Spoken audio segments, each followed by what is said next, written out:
Bonjour, me revoilà. J'aimerais aujourd'hui partager une autre petite discussion. Ce serait quelque chose de très intéressant sur la vie après la mort. Bon, la vie après la mort, partagée en deux camps. Il y en a qui y croient, il y en a qui y croient pas. Il faudrait dire que moi, ce que je crois, c'est que quand quelqu'un est sur son lit de mort, quelqu'un décède, c'est sûr que son cerveau, toutes ses facultés physiques, son cerveau, son cœur, les poumons, les reins, tout arrête. Cette personne-là est déclarée morte, cliniquement, puis son corps humain est en état de décès. Mais voilà qu'il y a plus que le corps humain. Il y a aussi l'esprit dans le corps humain. Et c'est cette partie-là qui est l'esprit. C'est une matière intangible, invisible, mais qui est là, qui est notre vrai moi durant tout le long de notre vie sur la terre. C'est notre esprit qui dit à notre cerveau et à nos sens comment réagir, comment agir. C'est notre esprit qui dit à notre cerveau si on veut comme bouger les doigts, bouger un pied, etc., etc., marcher, se lever. Donc cette partie-là qui est notre esprit, après le décès du corps, quitte le corps. Et là, c'est là. Qu'est-ce que vraiment qui se passe quand notre esprit quitte notre corps? Mais bien sûr, moi, en tant que croyant, en tant que catholique, en tant que chrétien, je crois que cette personne-là, on peut dire, a deux choix. Soit qu'elle se dirige vers la lumière, vers Dieu. Si cette personne-là, surtout si cette personne-là, durant sa vie terrestre, a cultivé une foi personnelle en Jésus, et surtout si cette personne-là est née de nouveau, comme ça nous dit dans Jean 3,3, quand Jésus parle avec Nicodème, la nouvelle naissance spirituelle. Si quelqu'un a connu ça dans sa vie et décède de son corps, mais cette personne-là, déjà son cœur est au ciel. Ses pensées, son cœur est au ciel. Donc, cette personne-là, en décédant, a des grosses chances de s'en aller directement dans les cieux, dans le ciel, dans le monde de Dieu, dans la présence même de Dieu, l'amour, la joie, la paix, la rédemption et tout.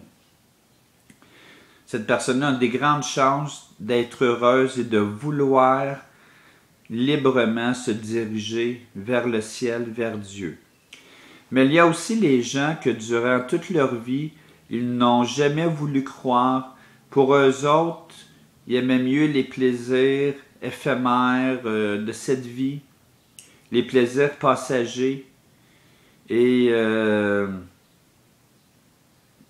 ils aimaient mieux se passer de Dieu, même haïssant Dieu. Ces personnes-là, quand ils décèdent, leur cœur et leur esprit, quand je dis le cœur, je parle le cœur de notre esprit, là. Ces personnes-là n'ont pas leurs yeux fixés sur Dieu, ils n'ont pas leur cœur, ils n'ont pas leur mentalité fixée sur Dieu, c'est totalement le contraire. Ces personnes-là, bien souvent, ne veulent pas aller au ciel, même s'ils savent que le ciel existe, que Dieu existe, même s'ils voient la personne même de Jésus-Christ après leur mort, beaucoup de ces personnes-là vont renier la grâce, vont renier vouloir d'aller au ciel. Ils vont plutôt, parce que leur schéma de pensée est dirigé dans l'orgueil, l'orgueil, la haine, toutes les émotions, puis les sentiments négatifs, les pensées négatives. Cette personne-là va être lourde de ténèbres en elle. Donc cette personne-là ne pourra pas se diriger vers le ciel. Il ne le voudra même pas. À l'heure de sa mort, de sa décorporation, ne voudra même pas aller au ciel, à moins qu'il reçoive une grâce spéciale par Jésus-Christ. Mais normalement, ces personnes-là qui ont préféré le mal sur la terre ne désirent pas aller au ciel, ils ne pourront pas aller au ciel. Donc, il reste qu'une place, c'est ce que Jésus a dit dans la Bible, qui s'appelle l'enfer.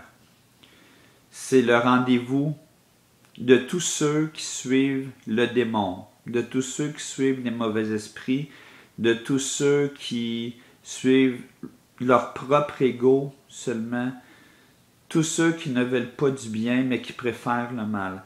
Donc ces personnes-là vont se diriger forcément comme la loi de la gravitation exerce son empire sur nous, mais cette loi-là va automatiquement les emmener vers le fond de la terre, je veux dire vers l'enfer.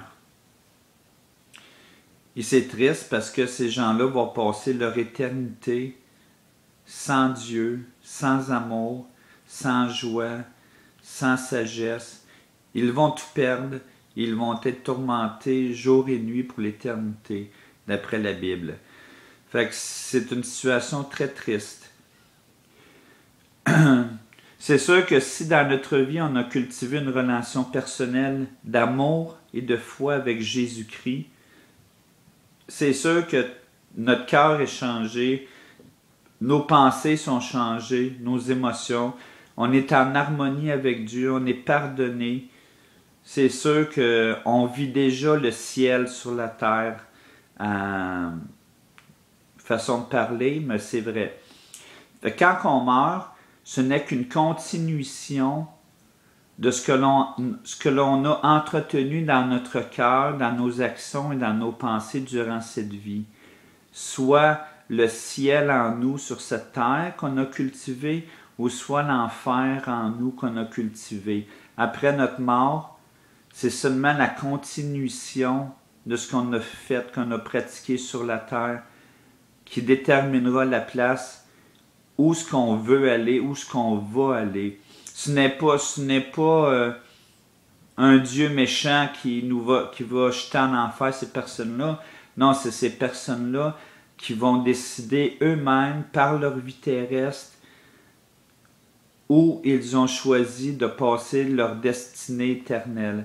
Mais brièvement, je ne veux pas que cette vidéo dure trop longtemps, mais ce que je voudrais dire, c'est que souvent il pourrait y avoir aussi un lieu intermédiaire, c'est-à-dire que les âmes des défunts qui n'étaient pas prêtes à mourir, qui ont de la famille sur la terre, qui ont des enfants, qui ont des choses qui leur tiennent beaucoup à cœur, ces gens-là, des fois, ne peuvent ni aller, ne vont ni en enfer ni au ciel directement quand ils décèdent, parce qu'ils sont retenus entre les deux mondes, soit par des êtres aimés qui ont trop de peine, qui les empêchent de partir, qui les retiennent.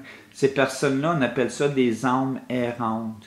Des âmes errantes, c'est-à-dire qu'ils voudraient aller vers la lumière, ils voudraient aller vers Dieu, mais leurs émotions les empêchent à cause qu'il y a trop de gens sur la terre qui les retiennent. Puis ça prend vraiment, pour libérer ces âmes-là, ça prend vraiment une prière, des prières, ça prend vraiment des prières de dire à la personne décédée, tu peux aller en paix vers la lumière, va en paix vers la lumière, je vais être correct. Je veux que toi, tu te reposes enfin, que tu ailles vers Dieu. C'est l'attitude à prendre, à prier pour ces personnes-là, à leur parler, à prier pour ces personnes-là, pour qu'elles puissent rejoindre la lumière. Parce que je crois que peut-être une âme errante Je ne sais pas combien de temps elle peut errer entre le ciel et la terre après son décès, mais je suis sûr que c'est sûr ça reste sur le point d'hypothèse, mais je suis sûr qu'il y en a pas mal, puis que les gens aimeraient rejoindre le ciel, mais n'en sont pas toujours capables à cause de qu'est-ce qui les retient encore sur la terre. Fait que c'est ça que je voulais partager, une petite discussion avec vous. Puis n'oubliez pas que Jésus vous aime. N'oubliez pas que vous pouvez naître de nouveau. Comme ça dit dans Jean 3,3, vous pouvez naître de l'Esprit Saint, renaître du Saint-Esprit et avoir une vie nouvelle en demandant simplement à Jésus de rentrer dans votre cœur, de vous laver dans son précieux sang et de vous engager à le suivre pour l'éternité. Fait que c'est ça. J'espère que cette petite discussion vous a plu. Moi, elle m'a plu. Puis j'adore faire des petites discussions comme ça sur Internet. C'est des sujets qui sont très intéressants, instructifs, puis qui ne durent pas 2 heures. Fait que je vous remercie de m'avoir écouté. Puis je vous souhaite de passer une très belle journée et que Dieu vous bénisse. Merci, bonjour.